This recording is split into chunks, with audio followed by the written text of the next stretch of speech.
Hello everyone and welcome to the Brave Enough community. My name is Julianne Williams. Now if you find this content helpful, please bless me by liking, sharing, and subscribing so I can reach those who are in need of grief and life after loss support. I also have an Etsy store where you can buy my Jewelry of Hope and my book, Head Above Water. That is on my website, www.juliannewilliams.com.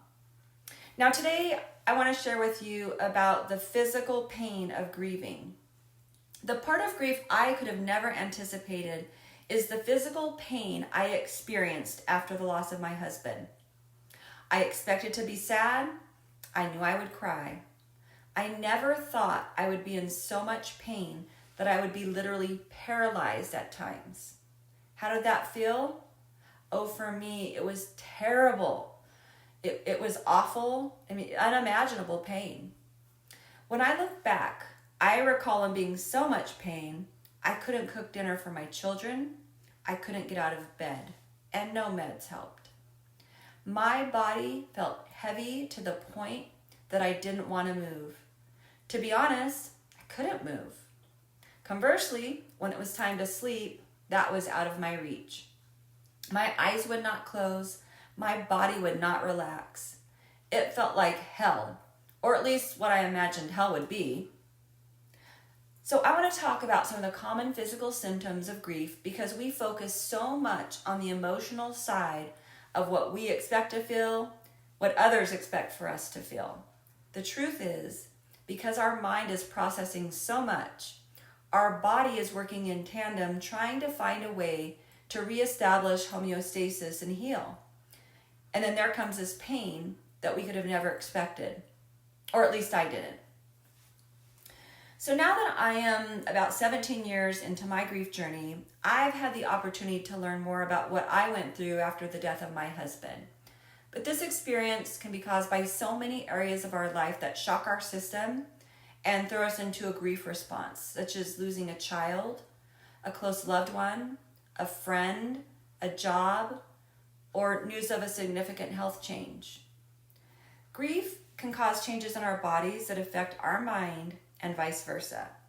Most people think about crying, sleepless nights, exhaustion, but there's so much more. My personal experience is quite different than I could have imagined. Both the short-term physical issues and the long-term effects that plagued me. Most had no idea. Of course, my family and best friend knew the difficulties. The stress caused by the grief and the demands of the loss of my husband had distinct effects that could only be related to my loss. So what did that look like? First, I mentioned my body felt like the heaviest weight one could ever carry. Moving was purposeful. Examples is that I would try to cook dinner. Instead, I would lay my head on the counter crying. How long did that last? I have no idea. It could have been 3 minutes, 30 minutes, or 3 hours. I have a mental picture of being almost catatonic. Time did not exist. Now, getting out of bed, impossible. Life felt dark. There was not enough sunshine to wake me from the depth of my loss. I had to convince myself that I had to move. The kids had to be in school. I had to go to work. It was like ankle and wrist weights holding me down. Sleep? What was that? I couldn't get out of bed, but I can guarantee you I was not asleep. I had one child on each side. They were sad, anxious, and aching for their dad. Life was turned upside down. So in addition to the thoughts that wouldn't leave my mind, I couldn't get comfortable, and I felt I had to watch them for their needs even while they slept. What if they hadn't been there? My mind was still on overdrive. Sleep was not a part of my existence. Let's talk about appetite and eating. You may experience undereating, which was my problem, or overeating. Food can be one area we can control. I lost my appetite and ability to eat, and my weight went down over 35 pounds in 6 weeks, which was a lot for me at the time. We have to be careful for abuse of food, alcohol, and drugs. These substances affect the chemicals in our brains. The awareness during our grief may not be present as to how we are nourishing our bodies. So next, wow, my immune system failed me. I ended up having a blood disorder.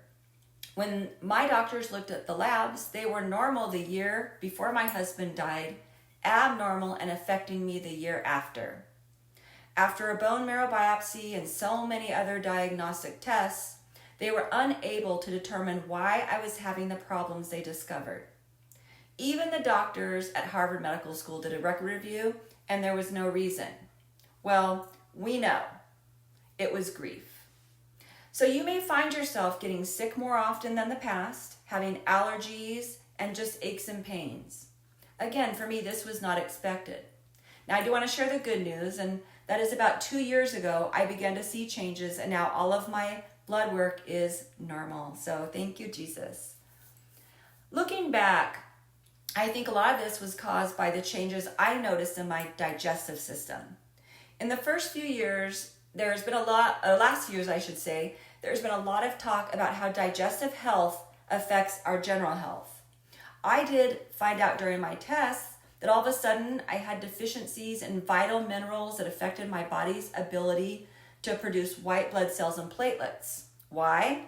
The inability to absorb the nutrients my body needed. Due to increased inflammation in my digestive system, I couldn't properly utilize the food as fuel for my body. Anxiety or sadness may cause you not to eat enough, too much, or food that is not healthy. You may feel nauseous, eat everything in sight, and even have constipation or diarrhea. None of these symptoms allow our body to properly process our food and can have significant effects on our health.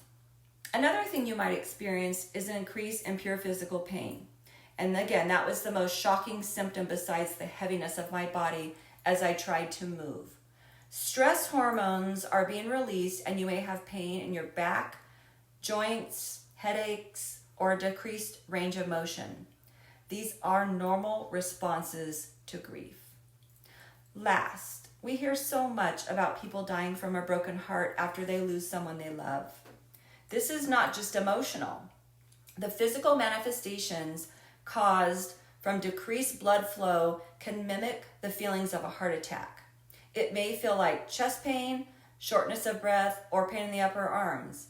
And it could be a heart attack because of the physical changes. Now, if you have any of these symptoms, please call 911 or call your doctor because you can never be too careful. With that said, you may find out that these physical symptoms are caused by your very intense response to your loss. So what can we do about all this? First, reach out to your social network. We need people while we adjust and reestablish our life after loss. Exercise. That means a walk or your preferred method of getting your body moving. You don't have to run 10 miles. Just find a way to increase your blood flow and get that body going. Another idea, find a therapist, counselor, or life coach to confide in and work through your thoughts and emotions. Talking things out can be validating and can allow us to get those persistent thoughts of sadness out of our minds. Next, we'll talk about it again. Pay attention to your diet. Don't over or under eat. Watch the substances you are taking, such as alcohol and drugs.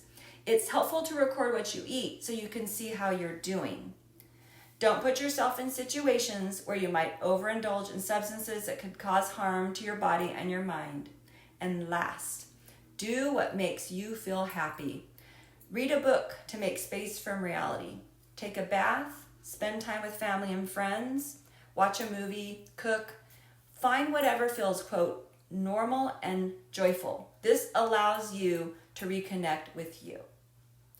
And then faith for me has always been a part of my journey, both at the beginning and now.